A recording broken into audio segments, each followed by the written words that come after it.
అందరూ ఎలా ఉన్నారు? ఈరోజు నేను నవాబీ స్టైల్ ఆలు మటన్ కుర్మా చేస్తున్నాను. చూడండి. ఐటమ్స్: అర కిలో మటన్, 3 బంగాళదుంపలు నేను ఉడకపెట్టి పెట్టుకున్నాను. ఈ సైజులో కట్ చేసుకోండి, పెద్ద సైజులో.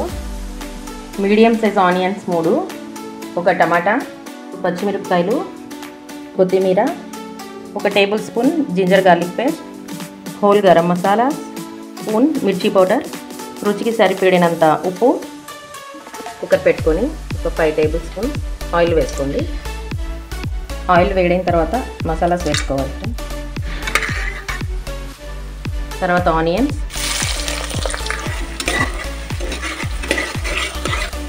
చూడండి ఇలా ఆనియన్స్ లైట్ బ్రౌన్ కలర్ వచ్చిన తర్వాత జింజర్ గార్లిక్ పేస్ట్ యాడ్ చేసుకోవాలి. తర్వాత మటన్ యాడ్ చేసుకోవాలి.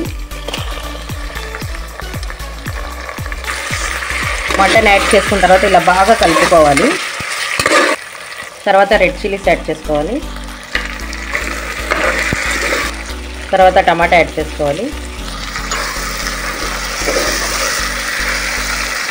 తర్వాత పెరుగు యాడ్ చేసుకోవాలి. రుచికి సరిపడినంత సాల్ట్, రెడ్ చిల్లీ పౌడర్ వేసుకొని బాగా కలుపుకోవాలి. ఫ్రెండ్స్, ఇలా ఆయిల్ పైకి వచ్చే వరకు కుక్ చేసుకోవాలి. తర్వాత కొంచెం వాటర్ యాడ్ చేసుకొని ఒక 4 or 5 విజిల్స్ పెట్టేసుకోవాలి.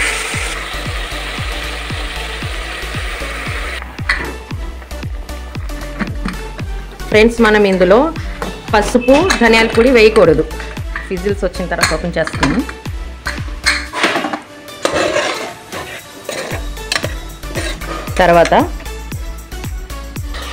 తర్వాత కాజు, కొబ్బరి పేస్ట్ యాడ్ చేసుకొని బాగా కుక్ చేసుకోవాలి. ఆయిల్ అంతా పైకి వచ్చే వరకు కుక్ చేసుకోవాలి. ఇప్పుడు పొటాటోస్ యాడ్ చేసుకోవాలి. ఇప్పుడు బాగా కలుపుకొని దాంట్లో కొత్తిమీర యాడ్ చేసుకొని ఒక విజిల్ పెట్టుకోండి. ఇలా బాగా కలుపుకొని మనకి కుర్మాకి ఎంత కావాలో అంత వాటర్ వేసేసుకొని విజిల్ పెట్టేసుకోండి. ఒక విజిల్ ఇలా వాటర్ యాడ్ చేసుకొని ఇలా మూత పెట్టేసుకుంటున్నాను. ఒక విజిల్ చాలు. ఫ్రెండ్స్, మన నవాబీ ఆలు మటన్ కుర్మా రెడీ. మీరు ఇంట్లో తప్పక ట్రై చేయండి. చపాతీలలో, బగారా రైస్లో చాలా బాగుంటుంది కాంబినేషన్. ఈ వీడియో మీకు నచ్చినట్టయితే లైక్ చేయండి, షేర్ చేయండి, కామెంట్ చేయండి. Thank you. ఇంకా సబ్స్క్రైబ్ చేయడం అస్సలు మర్చిపోకండి.